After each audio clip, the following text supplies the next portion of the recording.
I call it a dance because that's what it is, she said. Everyone dances. We sat on a bench in the one and only park in town. We didn't introduce ourselves. We just started talking. It was that sort of conversation. She went first. I've always admired the way the pigeons dance, she said. Excuse me? The pigeons. I like the way they dance. Oh. Okay, what I've just told you is a lie. A sort of non-committal "oh" is certainly the sort of thing I probably might have said, for such an odd conversation would normally push me to try to end it, letting the conversation trail off into awkward silence the way most of my conversations did, even the normal ones. This was not a normal one.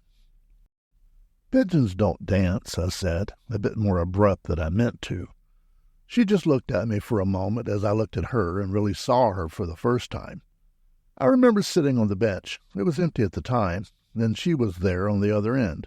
She must have sat down while I was distracted, that is, staring off at nothing. Now I was staring at my new companion. She had one of those faces that appeared both younger than you and older than the world, both waif-like and ancient at the same time. There was nothing you could quantify, really, only recognize or not recognize. I did. Are you sure about the pigeons? She asked after a while. I looked around. I watched the older people, at least I thought of them as older, throwing breadcrumbs and such out for the pigeons as they trotted along in feathered herds, following the flow of food, heads bobbing in time to the falling crumbs. Maybe they are dancing, I admitted. Sort of.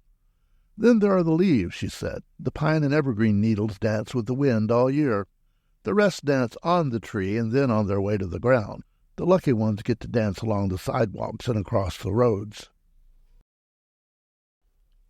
Then they get stuck or raked or swept, and that's that, I said.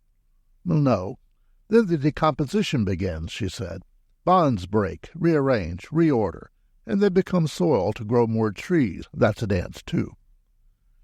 No, that's chemistry. Why call it a dance? I call it a dance because it is. Everyone dances, sooner or later. Did she say that before? It sounded different this time, but I couldn't remember. Even the park seemed vague and distant, like we were no longer really there. Well, we all do that last one, I admitted. Or maybe I said something else. Or maybe I just thought something silly like, I should go dancing. What do you think we've been doing? She said. Who are you? I asked, when what I really wanted to ask was, what are you? She smiled. It was a kind smile. I'm a dancer, she said. Everyone gets one last one. She held out her hand. Shall we?